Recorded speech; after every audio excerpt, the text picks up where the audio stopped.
living in your comfort zone has to make you so uncomfortable and so miserable that you're like, dude, this can't be it for me. There has to be more to this game called life.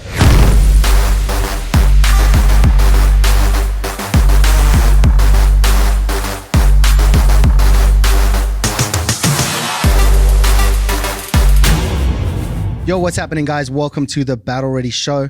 Again, I am joined with my good friend, Nate Yamasaki. Today, we've got an interesting one for you guys. So we're going to talk a little bit more about that external conversation where, I don't know about you, but I had this where for a long period of time, I was talking about guys and I'll say, hey, I was talking to guys and I'd be saying like, hey man, I'm going to lose some weight. I know I'm overweight. I know I'm unhealthy. I know I'm not strong and I'm going to do something about it. Yeah. And then people would be like, yeah, okay, we heard this before, Byron. Or why would you do that? You look fine the way you are. You're okay the way you are. What are you doing? Focus on what you're good at, which is counting, basically, because I was a financial consultant. You're good at that. Just do that. What are you worried about eating right for? What are you worried about not drinking for? So like the external voices got super loud. And for a long time, I don't know about you, Nate, but for me, I listened to the external more than the internal. And that eroded my confidence even more because then I was doing what they were all doing, where we would go out and I'd get shit-faced. And then when I was shit-faced, I would make terrible, terrible food choices because, well, I'm drunk as fuck. Mm-hmm. And pizza tastes better when you're drunk. So then I would slam like 3 pizzas. And then I would eat ice cream and donuts and everything else. And before I knew it, I was worse the week after I had said I was going to get better. And it was just like, fuck, man, how are we going to keep doing this stuff to ourselves? And then the confidence eroded further. And I'd look in the mirror and I'd hate myself a little bit more. And then I don't know why, but I just stopped talking and I just started doing. I stopped telling everyone. I wasn't going to go, hey, Nate, this week I'm going to change, bro. I'm going to get better. I'm going to get healthier. I'm going to get stronger. I was just like, fuck it. Don't tell anyone. Because I knew that I ran into so much external resistance and the internal resistance was strong enough to make me question whether I was capable of it already. Because I'd done it so many times and I'd fallen off the wagon so many times that even my internal at that point was like, you didn't have it in you, kid. This is not for you. This is not your life. And I was like, fuck, okay. But I didn't need to compound that with external. So I just got to work and I just zoned out and I just did my thing. And I had my daily non-negotiables. And for a while, it was super simple. I'm just going to drink. I'm going to move my body for 30 minutes a day, whether that's walking or gymming, whatever it is, just 30 minutes. And then I'm going to make better food choices. I'm not going to make great food choices, but I'm not going to make bad food choices either. I'm just going to make better choices. So if there's a pizza or something else, I'm going to choose the something else, not the pizza. Mm-hmm. If there's pizza or nothing, I'd rather have nothing. And I'll figure out a food later where I can make a better choice, like a Chipotle or a fucking whatever. And I did that for like 30 days, 60 days maybe, and all of a sudden felt better, looked better, or like had less headaches and a whole bunch of stuff. And I was like, damn, man, there's something to this, like just cutting out the external noise. Because what I realized in hindsight is that the people that tell you that you can't do it, they don't believe that they can do it, which is why they impose that on you. What's been your experience? Because I know you had a similar journey. Oh, yeah. Yeah. What happened from your perspective? You know, I think just most people in general, you're going to get around a group of guys or girls, your friends, right? And it's groupthink, right? And if you violate the groupthink, right, you're going to get called out. Mm-hmm. Maybe they don't know that they're doing it, but obviously that groupthink is somewhat tribal that, hey, if everyone's has the culture of, I call it college culture, where, you know, you've already graduated, you're an adult, but it's like you're still in college, you're still out partying, right? And if you violate that and say, hey man, I'm kind of done with this, I need to move on, it causes people to reflect on themselves, and it's a little uncomfortable. Right. And so for the most part, they're going to dissuade you. Right? You don't need to do that. Why you got to do that for? No, let's watch football. Let's watch baseball. Let's drink. And, come on, man. It's one drink. We need to relax. We need to, quote unquote, enjoy ourselves. Mm-hmm. And so, I faced that. And you kind of, I've talked about it in the past, just like you said, and you kind of have to just hustle in silence.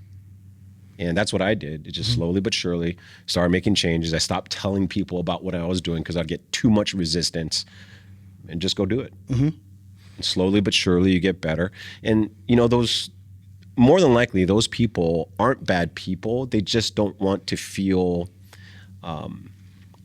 bad for themselves because maybe they're not in that position. Maybe not. They're not bad people. But what I learned that is I had to edit those relationships and start to put myself in, in places that were positive, like the gym. Right. Funniest thing, the biggest guys in the gym are always the ones that root for you the most. Fact. I used to think that they're going to tease me. They're going to like, look at this weak sauce. You know what I mean? Can't do shit. Those guys are your biggest cheerleaders. Right. And then all of a sudden a light bulb goes off. Oh shit, this is where I need to be because this is where the biggest cheerleaders are because they know how hard it is. Right. And so, it's, you just have to change the environment. I always like to use the analogy that, it's, you can't tip a stripper if you're not in a strip club. Right. Right. Well, you're not going to get a lot of negative hate as long as you can edit that relationship or out of that and go into a place where it's more positive. You know, it's more towards what you want. So that was big for me. I come from a culture that has a lot of groupthink. Right. Why are you doing that? I ran out of the blue. I just decided, you know what? I'm going to run 33 miles. I trained a little bit for it. I was been running every single day. And everybody's like, dude, are you really going to run 33 miles? You're not going to do it in a race? I was like, no, I'm just going to go run it. I don't need a race to do it. Right? Because for me, I think that's a little bit harder, but I got a lot of hate. You got to train. You got to make sure your nutrition's on point. You got to, well, I know a little bit. I'm just going to go do it. And it sucked, of course. Right?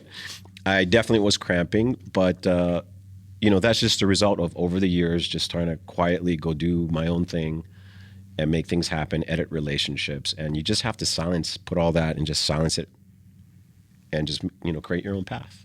Absolutely. Because I think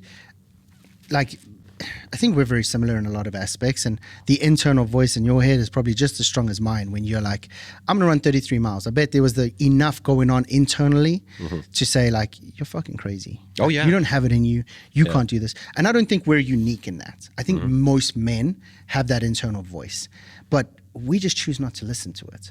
Like I choose to challenge that motherfucker every single day. Like now it's got to a point where challenging him every day is easier than it was rewind 8 years ago or 7 years ago, where he ruled my life. Like I lived in so much fear and I was so scared to step outside of my comfort zone. I was like, well, I'm a banker. I'm a financial consultant. And this is what we do. Wednesday night, we go and get fucked up and we eat a bunch of shit food. Yeah. Thursday night, we get fucked up and we eat a bunch of food. Friday night, we get fucked up and end up in some kind of club. So it's like that was the thing that we did. So it's like, now I'm going to go against that. And then there was the external pressure. Like, hey man, we're going out. Why aren't you coming? And then I would lie. I'd be like, I overspent this month. I need to like check myself. They're like, you can run this off of your business. It's a good tax write-off and blah, blah. It's like, fuck, okay, we can't use that excuse again. What's the next time? I just don't feel very well. I'm not like, it's so embarrassed to tell people that I was determined to try and better myself and that I thought I was better than that lifestyle. And that the internal conflict that I was fighting every single fucking Wednesday, Thursday, and Friday was ridiculous. Like the internal battle I was going through, I was like, I don't want to be here. This is not fun for me, but I'm doing it because I have to be seen here, to be in this culture, to be seen as one of the team. And I was like, it was actually my dad who said to me like, hey man, if this is the life you're living and this is what you want to do, like who is the guy you want to be in 10 years from today? Like who is he in your chain of people that you hang out with? Is that if you want to become that, keep doing what you're doing now. And I took a second. I was like, fuck, okay. So I actually looked at all of the guys, like top of the food chain, CEOs, everything. Because I was in board meetings a lot of the time. So I was hanging around with some pretty heavy hitting people. And I was like, there's not a single one of these motherfuckers I would trade places with. And for me in that moment, it was like, holy shit, we're in the wrong place. This is not for us. This is not what we do here. Yeah, cool. You got fetched in a fucking Rolls Royce. Who cares? Like it's bigger than that. When you feel like an imposter inside, there's a reason for it. It's because you know you don't belong in that environment. You know that it goes against who you are in your makeup. And then it got to the point, so I was like, okay, cool. I'm just going to do me. And I just like blinkers on. I'm going to do this every single day, non-negotiable. And I just got to work. And then all of a sudden the results just fueled the fire, because you look in the mirror and all of a sudden I'm like, I'm not fat, or I'm less fat. And I like the way I look. Oh shit, I got a fucking vein that runs down here. Damn. I mean, I don't know about you, but when I saw my first bicep vein, I was fucking done. It was over for me, dude. Absolutely. It's a I was game like, changer. oh, shit, this fucking thing right here. Yeah. I was like, I want more of these, because I knew I was on the right track. Like, holy shit. Yeah. And then it was just like this snowball and momentum that built. Yeah. But it had to just get beyond being in that comfort zone and just like getting away from being scared of other people's opinions. Because it took that realization that I wouldn't trade places with one of those motherfuckers for me to realize I was in the wrong place altogether. And it was like, holy shit.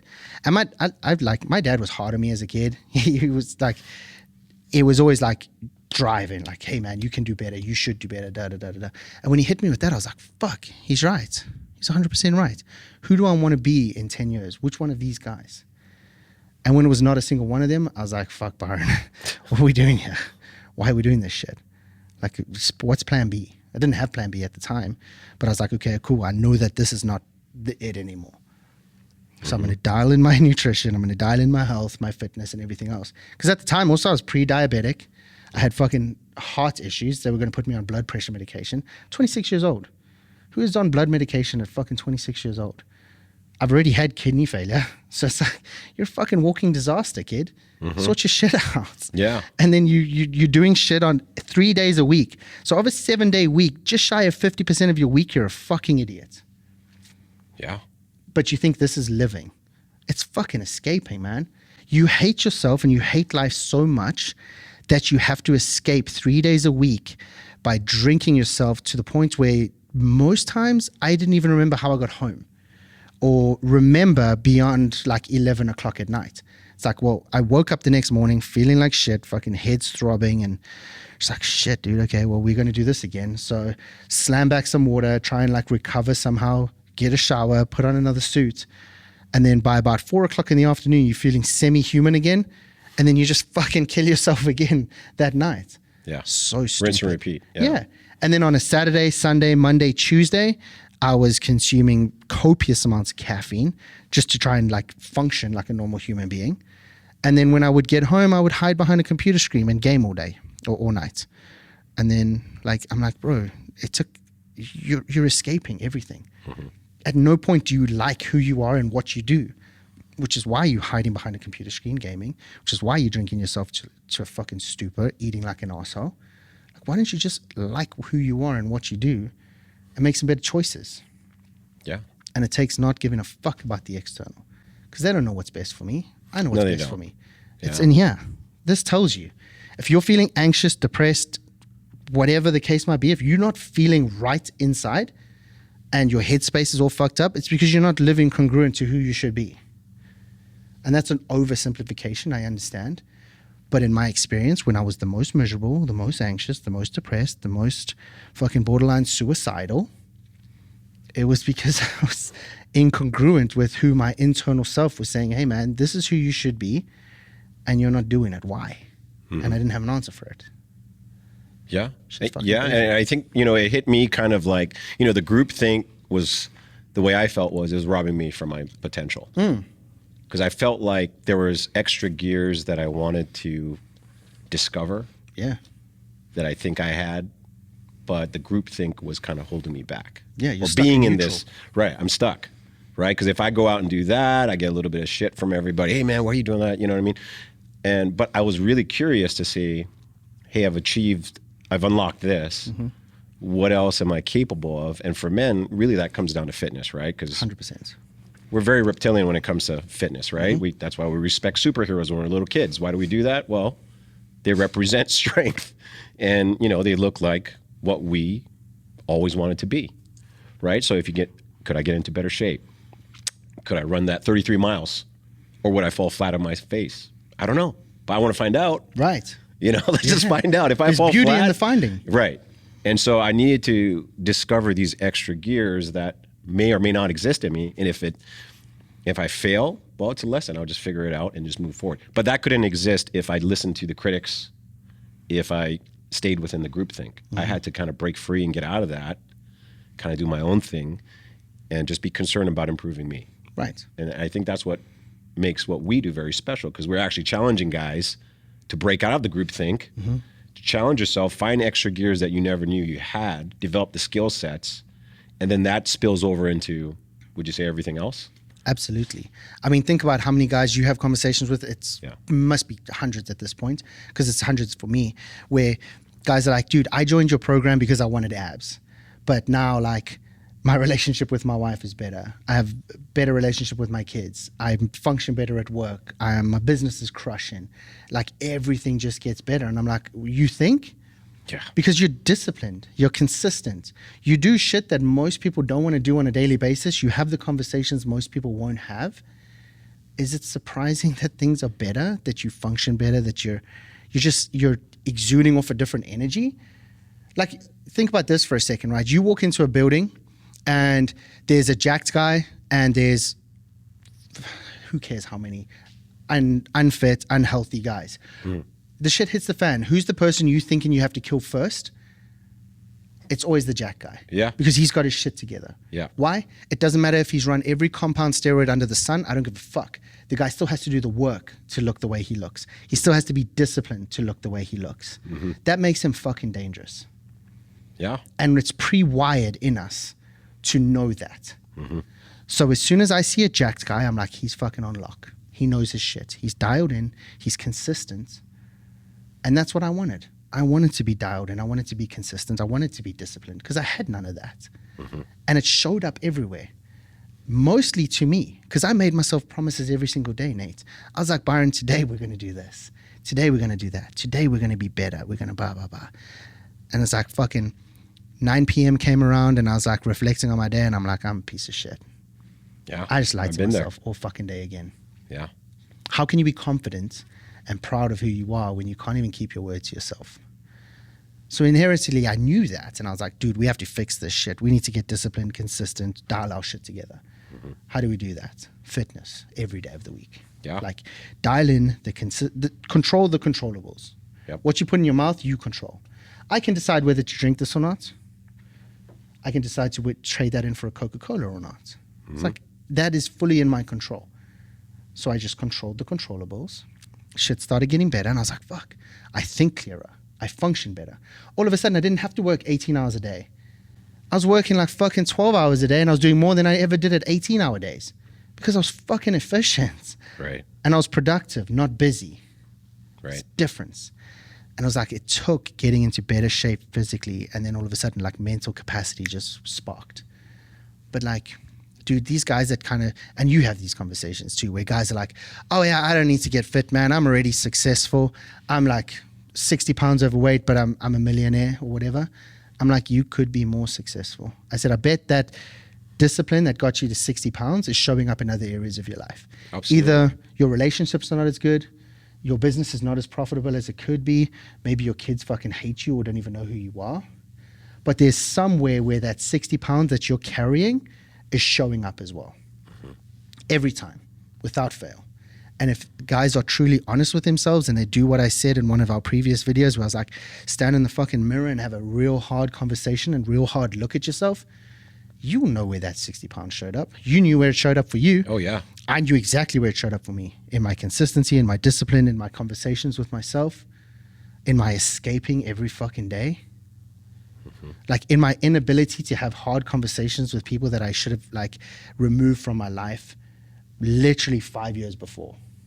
But I just had them hanging on and just like drip feeding them and allowing them to still be around because I was too much of a pussy to have a conversation and be like, hey man, you're fucking taking advantage of me and my kindness and my generosity.